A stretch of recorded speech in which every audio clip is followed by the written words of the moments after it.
गैरपि संवृतः यदृच्छया गतस्तत्र ब्रह्मा ब्रह्मविदाम्बरः अपृच्छत् पुंडरीकाक्षं शयानं सर्वसुंदरम। अब इसमें लेकिन देखिए सावधान होकर के सुनेंगे, क्योंकि इस कथन को जब सुनेंगे तो आपके चित्त में एक बहुत बुरा विचार भी आ सकता है।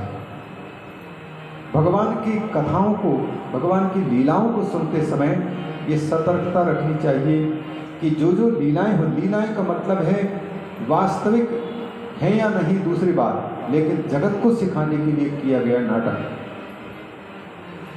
इसलिए भगवान को रोते हुए देख करके जहाँ मूढ़ व्यक्ति, संसारासक्त व्यक्ति समझता है कि ये भगवान क्यों हो सकते हैं, रो रहे हैं तो मक्खन चोरी करने वाले कैसे हो सकते हैं भगवान, ये प्रश्न जागते हैं। वैसे ही यहाँ भी प्रश्न जाग सकेगा भगवान विष्णु का और भगवान ब्रह्मा का, जो ये आपस में जो आख्यान दे रहे हैं, इसमें सतर्क रहना कि ये कैसी विचित्र बातें हैं। ये बड़े बड़े देवता आपस में टकरा रहे हैं। भगवान विष्णु एक बार शेष शैया पर विराजमान थे। अचानक ब्रह्मा एक दिन उनके पास में आए। जब ब्रह्मा जी आए तो उनको देखते हुए भी आराम से वो लेटे रहे शेष शैया पर। उनको देख करके अपृथक पुंडरीकाक्षं शयानं सर्वसुंदरम, ब्रह्मा जी ने विष्णु से पूछा, कस्त्वं पुरुषवच्छेसे दृष्ट्वा मामपि दृप्तवत्, अरे तुम कौन हो? उस अभिमानी व्यक्ति की तरह तुम लेटे पड़े हुए हो, मेरे आने पर भी ना तो उठते हो ना नमस्कार करते हो। क्या मुझे नहीं जानते हो कि इस दुनिया के रचने वाला मैं ब्रह्मा हूँ? आने पर तो उनको उठकर के सम्मान करना चाहिए। ये बातें आ रही हैं।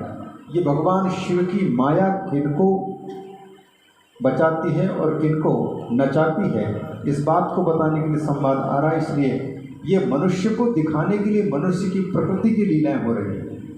अतः भगवान की श्रेणी पर समझेंगे तो गलत समझ जाएंगे।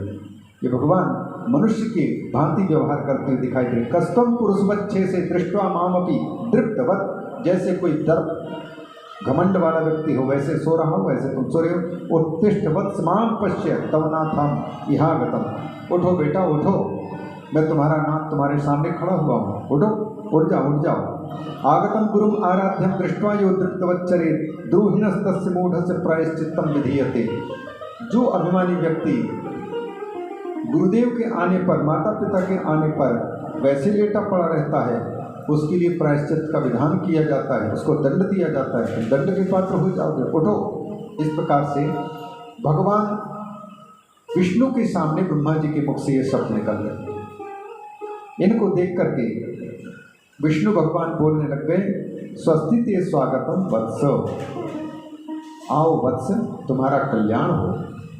बोलो तिष्ठ पीठम, ये यहाँ पर बैठ जाओ, यहाँ बैठो बेटा बैठो।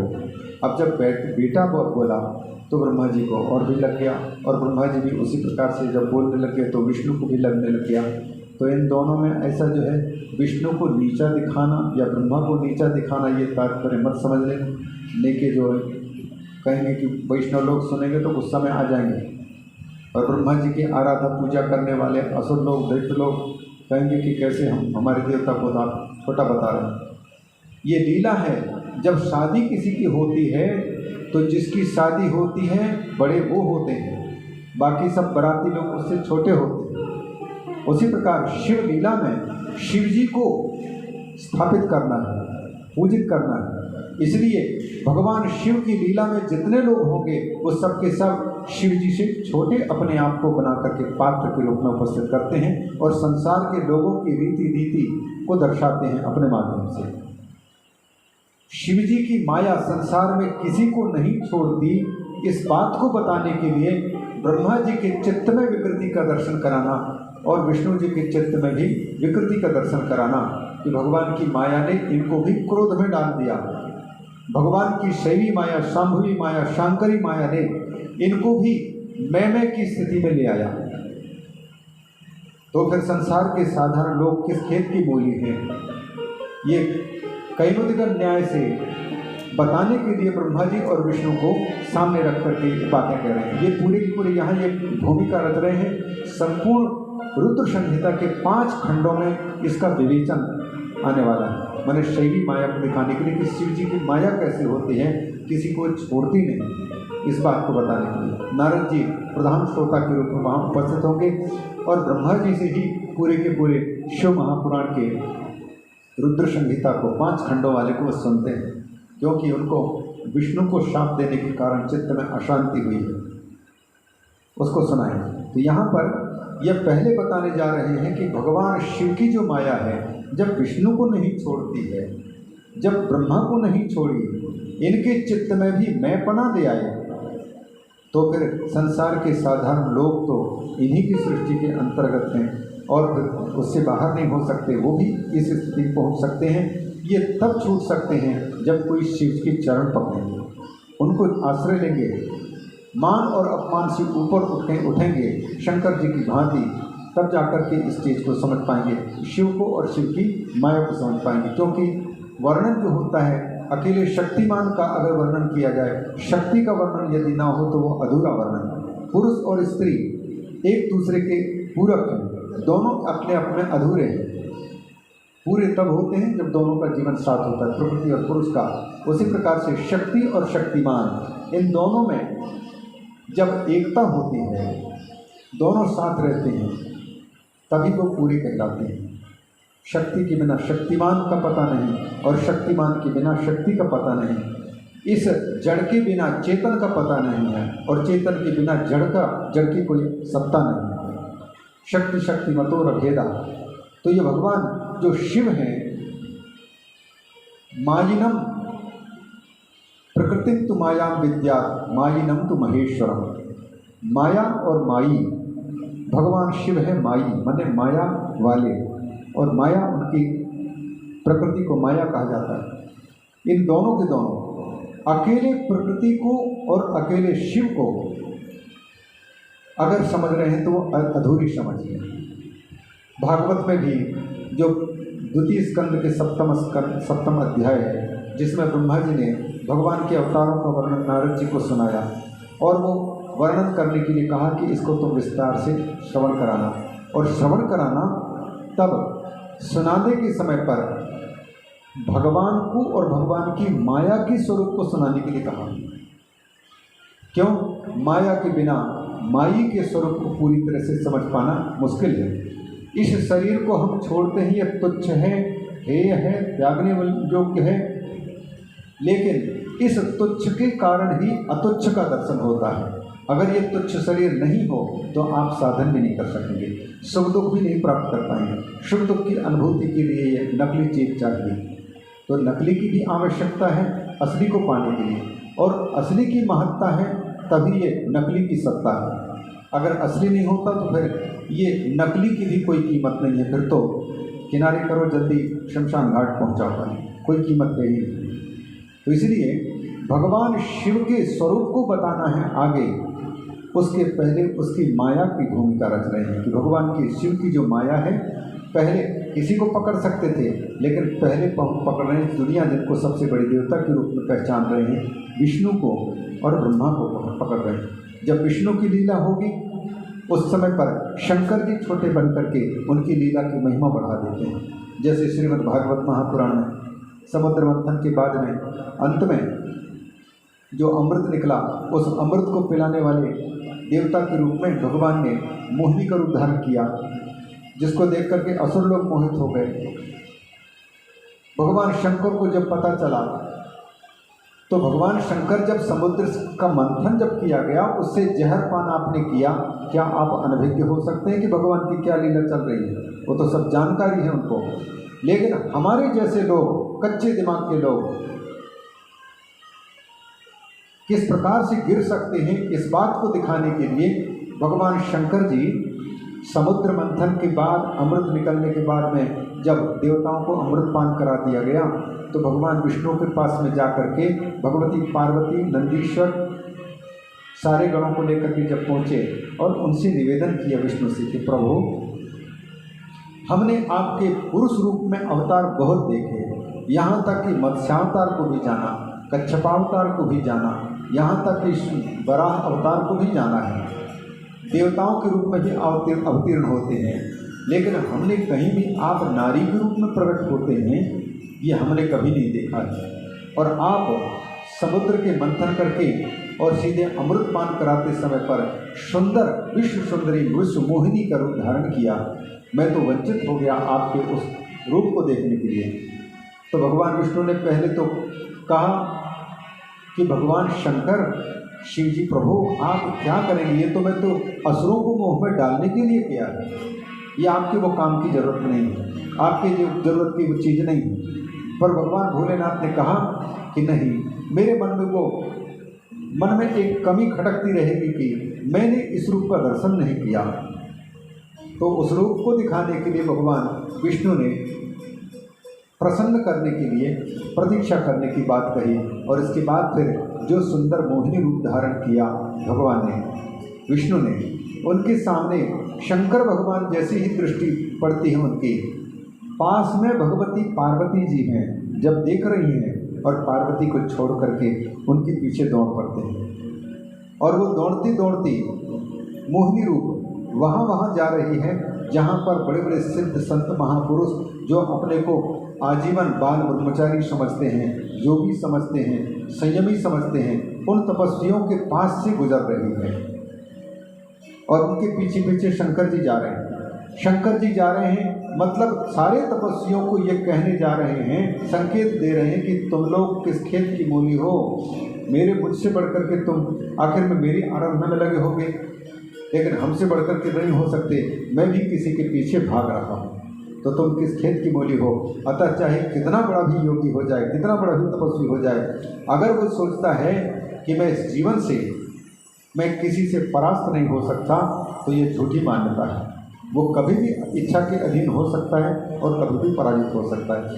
तो इस लीला में भगवान शंकर को नीचा दिखाने का भावना नहीं है उसमें, बल्कि ये भगवान विष्णु के लीला परिकर बनकर के भगवान विष्णु को ऊंचा दिखाना है। अतः यह कहा जा रहा है कि जिसकी शादी होती है वहाँ पर उस दुल्हा की और उस दुल्हन की प्रधानता होती है, उसी के गीत गाए जाते हैं। ये शिव महापुराण में, क्योंकि शिव जी की शादी है, शिव की महत्ता है, अतः यहाँ पर सारे के सारे, चाहे ब्रह्मा हो चाहे विष्णु हो, उनकी लीला परिकर बनकर के जगत के लोगों को सिखाने के लिए तो छोटे बन जा रहे हैं। नहीं तो आपस में झगड़ने की क्या जरूरत है। ये कहता है मैं बड़ा हूँ, वो कहता है तुम मेरे बेटे हो, ब्रह्मा कहते हैं कि वत्स, विष्णु कहते हैं तुम वत्स। इस प्रकार से दोनों में आपस में मैं बड़ा का भाव जब आया, तो दोनों की एगो टकरा रही है, कोई अपने को छोटा मानने को तैयार नहीं। तो भगवान भोलेनाथ ने विचार किया कि इन दोनों के बीच में समझौता करने का उपाय क्या किया जाए। तो भगवान भोलेनाथ उन दोनों के बीच में अचानक ज्योतिर्मय लिंग के रूप में प्रकट हो गए और बढ़ते गए। सीधे बढ़ते बढ़ते वो इतने ऊंचाई पर चले गए कि वो कहाँ तक विस्तार है वो उसका पता ही नहीं लग रहा है, और नीचे कितने अंदर है इसका कोई पता नहीं। अब लोग बोलो टकराओ, मैं बड़ा। तो दोनों ने विचार किया कि इस बात को तो अभी रोको, लेकिन हम दोनों के बीच में जो प्रकट हुआ है ज्योतिर्मय स्वरूप, ये खंभा, ये कहाँ से आया, कौन है। तो दोनों ने कहा कि अब हम दोनों के बड़प्पन की परीक्षा हो जाएगी, कौन बड़ा है, इसका पता लगाया जाए कि ऊपर ये कहाँ तक फैला है और नीचे कहाँ तक फैला है। तो विचार करने लगे कि इसके लिए क्या किया जाए। बोले एक ऊपर जाए, एक नीचे जाए। भगवान विष्णु को कहा कि आप वाराह का रूप धारण करके और इसके नीचे जाकर के कहाँ तक ये फैला हुआ है स्तंभ, वहाँ तक का पता लगा चाहिए। और हंस का रूप धारण करके ब्रह्मा जी ऊपर उड़ान मारे और कहाँ तक इसके अंतिम सीमा है वहाँ तक पहुँच करके पता लगा करके आए। जो पता लगा लेगा, चाहे ऊपर के पता लगा ले, चाहे नीचे जाने वाले नीचे का पता लगा ले, वही हम दोनों में से बड़ा माना जाएगा, वही श्रेष्ठ है, ये मान लिया जाएगा। लेकिन ब्रह्मा जी ऊपर की ओर उड़ते रहे, कहीं तक उसके बीच में आया कि नहीं आया इसका कोई पता ही नहीं। और विष्णु भी नीचे की ओर जाते रहे, पृथ्वी के उद्धार करने के लिए। जैसे रसातल प्रवेश किए थे वराह रूप धारण करके, वैसे ही उसे स्तंभ के मूल का पता लगाने के लिए नीचे की ओर गए वराह रूप धारण करके, लेकिन उसके नीचे तल तक पहुंच न पाए। आखिर में विष्णु हार गए। उन्होंने कहा कि मुझसे पता नहीं लग पाएगा। लौट करके जहाँ से ढूंढने के लिए निकले थे वहीं आ गए। ब्रह्मा जी ऊपर जा रहे थे और रास्ते में उनको केतकी का फूल ऊपर से गिरता हुआ मिला। गिरता हुआ मिला तो केतकी को देखा, उसने रोक लिया और ब्रह्मा जी बड़े प्रसन्न हो गए। 5 मुख वाले ब्रह्मा जी थे उस समय, प्रसन्न हो गए और उन्होंने कहा, विचार किया कि अच्छा हुआ, मेरी जीत हो जाएगी, मैंने अंत का पता लगा लिया। क्योंकि जो फूल चढ़ेगा शंकर जी के ऊपर में, ये स्तंभ के लिंग के ऊपर में, तो ये फूल चढ़ना ये हमारे लिए प्रमाण के लिए हो जाएगा। इसको दिखा करके मैं कहूँगा कि हम बड़े हैं, और प्रूफ लेकर ये प्रमाणित कैसे करेंगे। तो केतकी से कहा कि केतकी सुनो, मेरी बात यदि मान लोगे तो सारे फूलों का तुमको राजा बना देंगे, समस्त पुष्पों के राजा, तुम सबसे पूज्य कहलाओगे। वो शर्त ये है कि मेरे लिए तुम एक गवाह का काम कर देना। ब्रह्मा जी कहते हैं कि मुझ में और विष्णु में कौन बड़ा है, इसका विवाद चल रहा है, और इस विवाद में कौन बड़ा है इस बात को जानने के लिए, इसके आदि अंत के पता लगाने के लिए हम दोनों ने एक दूसरे के विपरीत दिशा में जाकर के पता लगाया है। और तुम रास्ते में मिली हो, बस तुम इतना कह देना, मैं जब उनके सामने कहूँ कि मैंने इस स्तंभ का, ज्योतिर्मय स्तंभ का हमने पता लगा लिया है, ये केतकी मिली थी हमको, ये फूल प्रमाण है, इससे आप पूछो, तो आप मेरे बातों पर हाँ में हाँ मिला देना, सच कह देना। वो उनकी बातों में आ गए और इसके बाद फिर नीचे आए तो दोनों ने बातचीत की। विष्णु ने कहा कि मैंने तो अंत का पता नहीं लगा पाया। ब्रह्मा जी ने कहा मैंने अंत का पता लगा लिया। ये बहुत आगे गया मैं, हंस का रूप धारण करके थकते थकते, तो फिर जब आखिरी में पहुंचा तो ये फूल हमको मिला वहाँ पर। ये हमारे साक्षी हैं, आप इनसे पूछ सकते हैं। तो उसी समय पर ब्रह्मा जी के कथन के अनुसार केतकी फूल ने, केवड़ा ने कह दिया कि हाँ मैं इसमें गवाह हूँ। उस समय आकाशवाणी हुई, विष्णु हे ब्रह्मन, दोनों सावधान होकर के सुनो, ब्रह्मा झूठ बोल रहे हैं। ये सारे जगत में अपने आप को पूज्य बनाने के लिए, बड़ा कहलवाने के लिए झूठ बोल रहे हैं, और ये केतकी भी झूठ बोल रही है फूलों के राजा बनने के लिए।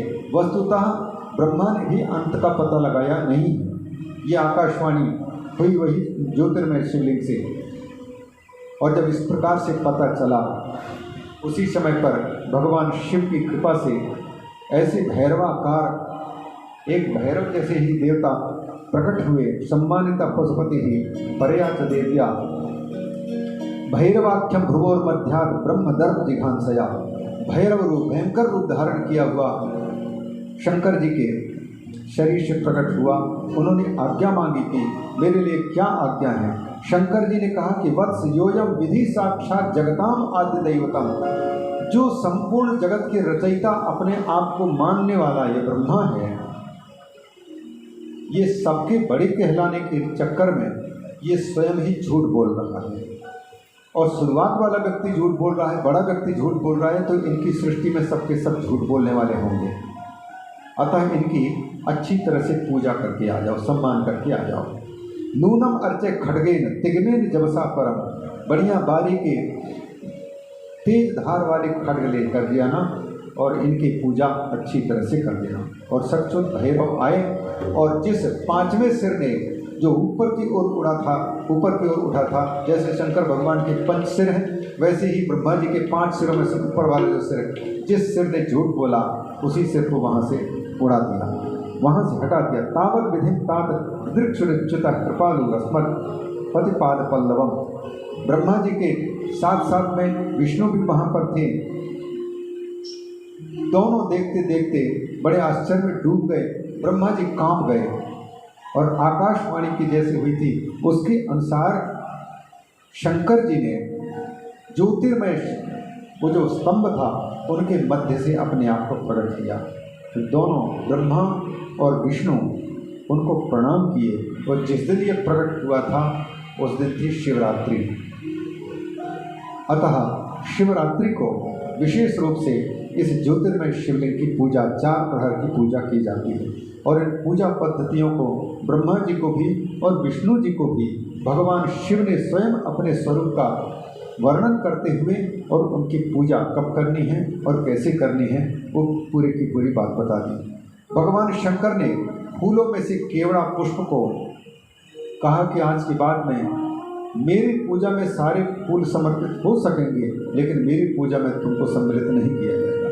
तुमने अपने फूलों के राजा बनने के उद्देश्य से झूठ बोलने वाले का साथ दिया और साथ ही साथ आकाशवाणी ने यह भी कह दिया था कि जो झूठ बोल करके जगत में अपनी प्रतिष्ठा पाने के लिए पूज्य बनने की कोशिश किया, उस ब्रह्मा की सारे संसार में कहीं भी पूजा, मूर्ति पूजा आदि नहीं होगी। वो साक्षात कहीं कहीं अगर कोई जगह हो गया तो हो गया, बाकी पूज्य बनने झूठ बोलने वाले की पूजा नहीं होती है। सच बोलने वाले की ईमानदारी की पूजा, ईमानदार की पूजा होती है। तो केवड़ा फूल को भगवान शंकर की सेवा से मुक्ति मिल गई, वो सम्मिलित नहीं होती। उसी प्रकार से ब्रह्मा जी की भी पूजा